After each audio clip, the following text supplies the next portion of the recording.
These deals are so cheap that sometimes I feel like I'm doing something wrong. But don't worry, it's not illegal, it's just undervalued, and not a lot of investors are paying attention to these areas. In this video, I'm going to share with you all the methods that I've been using to find the deeply discounted deals, and I'll show you our vault method. And by the way, this method actually made me over 500k in the past 12 months. So first of all, MLS is pretty much dead, but there's a way that you can still make it work for you. If you're still browsing on Zillow, Redfin, Realtor.com, all the on-market deals, right? Make sure you're looking for listings with high day on markets, DOM. Anything over 90 days, 120 days. This is where the sellers and listing agents will start getting a little bit more motivated because they want to get the deal done. They probably have some sort of plan, and if the property is not selling, they're willing to take a little price cut. So high days on market, and also specifically look for properties with a little bit more distressed condition, because those homeowners, they simply don't have the budget to renovate it, and having to wait for that property to sell is also going to stress them out a little bit. So make sure you look for those type of sites. You're not going to be looking for anything turnkey, because again, we're real estate investors. We're looking for deals to make our money work for us.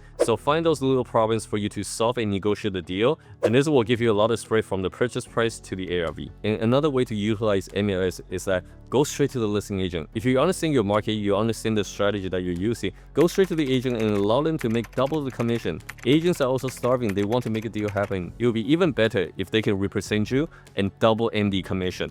This is how you can really get the agent to work against the seller and try to find out the true motivation, the time frame, so that you can negotiate the price a little bit better. And by the way, there was one deal that I also had to buy the car because I learned that the seller needed to get out of the house, and the fact that he still needed to deal with the car and all the junk in the back, and it was really stressing him out. So I literally cut him a check for $4,000 to be able to buy their property. So I literally just cut $4K to purchase his vehicle, but I ended up getting more than 50K discount on the purchase of his home. So once you take those approaches, it goes into second things, which is you started connecting with so many different realtors and ask for their pocket listings. Realtors are typically going to know who's going to be selling, what kind of listing they're coming up. Having those good relationships will allow you to have access to those pocket listings, because guess what?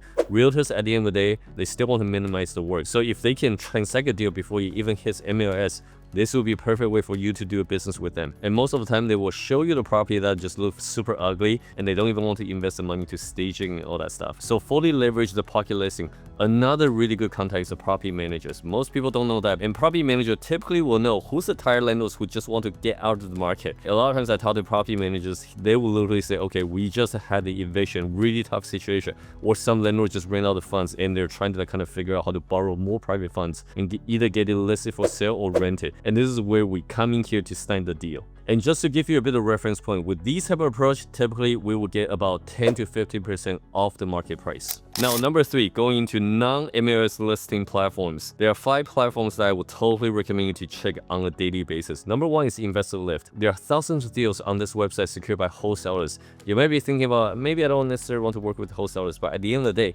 they've done the work, they brought the deal over to the platform, and even if you need to pay them a bit of fee, they're still going to be 20 to 30% off on the market price. Another ones are ForSaleByOwners.com, Facebook Marketplace, Craigslist, or if you're in Canada, Kijiji. Those are all the platforms that you can easily connect with the sellers directly. And one last one that I highly recommend you to look into is SellToRent.com. You're going to come across with a lot of delinquent sellers, people who are falling behind in some sort of payment, listing their property for sale, but with the condition that they want the buyers to lease their property back to them again. This is such a good way for you to find them highly motivated sellers that are willing to make a deal happen with you. Because I hate to say this, they're about to lose their home, but they're so emotional attached to their property, they will make a deal happen with you if you can offer that flexibility. So very interesting data, 34% of the wholesale style transactions are usually discounted 15 to 30% from the retail value, and this is exactly what we're seeing on a daily basis. Step number 4, not my favorite, but it's a killer way to actually find deeply discounted deals. That's through auction sales. What we're typically seeing is 50 to 60% of ARV. This is how much of discount that we get to see in those auction sales. And by the way, most of the auction sales right now is done online, so you can literally start buying properties remotely,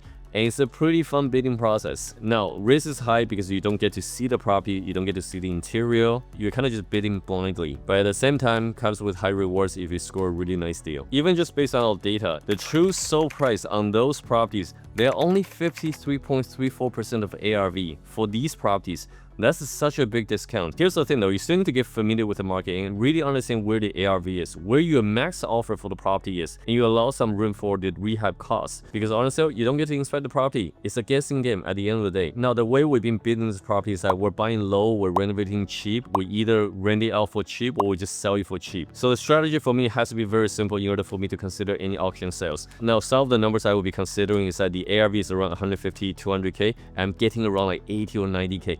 This is my comfort level. Once I get those properties, I can spend maybe 30, 40k renovate the property, and that's how I can have about 60 to 70k spread for every single deal. And if I needed to spend a little bit more money because I'm not seeing certain things before the auction sale, that's okay. I gotta eat that and just do more of those type of projects and balance out the margin. So it may not be the most safe and reliable strategy for a lot of people, but you can definitely get such a good deal through those bidding process. And don't forget, foreclosure filing has been increasing significantly year after year. There has been a 22% increase since 2024. So if you made it until this point, step number 5 is going to be very interesting, and that is what we call PPL. Pay per lead type of service. How it works is that you basically just hire call centers to start reaching out to delinquent sellers. They do all the calling, they try to bring the leads in, and once they verify that it's a buyer with the intention to sell, and they pass it off to you. There are usually 3 different circumstances: financial situation, divorce, or inheritance. All of those situations, the sellers are being forced to sell. And when we get those type of leads, there are usually not a lot of competition, and the deals are usually way better than any deals that you can get off a wholesalers or investor lift. And this method is really, really good for scaling because you can be the wholesaler yourself, or you can just buy a property with an even higher spread. This type of deals, you're typically going to see 30 to 40% discount, and even though the margin is smaller than the auction sales,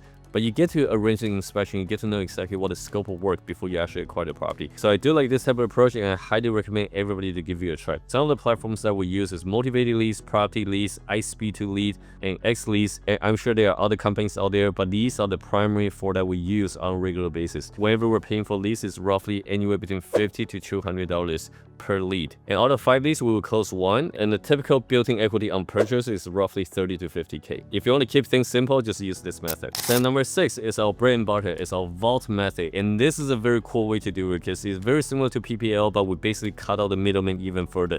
This is where we pull the data from PropStream using tax delinquency, mortgage delinquency. So basically we pull the data for all these delinquent sellers with the target areas that we have, and we just launch different type of marketing campaign directly to them. So basically we just pull the list, skip trace their information, and then launch the marketing campaign to all of them. And by the way, this is directly to sellers. So there's no competition, there's no bidding war, there's no middleman, therefore there's no assignment fee or commission. It's just dealing with delinquent sellers who's highly motivated to sell their properties. And on top of that, we have a very unique way to send them a direct mail to basically get them to sell the property to us. And basically every $2,000 in the marketing campaign will yield 1 deal done with roughly 50 to 80k built-in equity on any sort of deals. And that creates so many different exit strategies. We can close on it, we can flip it, we can even bury it, and even better, if we just assign it to another investor, we could still make it roughly around 20 to 25k per deal. This is exactly how our students like Michael picked up a duplex with 70k equity, and Leonard locked up a deal in just 12 days, and Dennis acquired a triplex with 135k only with 60k built-in equity on purchase. And later on, he refied that property at 295k in just 5 months. If you want us to take a look at your situation and try to get you a deal like that, or set up a system for you so that you can continue to scale up your portfolio, use the link below to book a call. Happy to see how we can help. And the very last thing I want to mention is that none of these properties are turnkey. It's not going to be in perfect condition. They're from delinquent sellers who ran out the funds and they need fast closing. So the condition is not going to be perfect, but it's the work that's worth of you to take on. And if you want to know more about the process that we have to negotiate a better deal with these sellers directly, give this video a watch.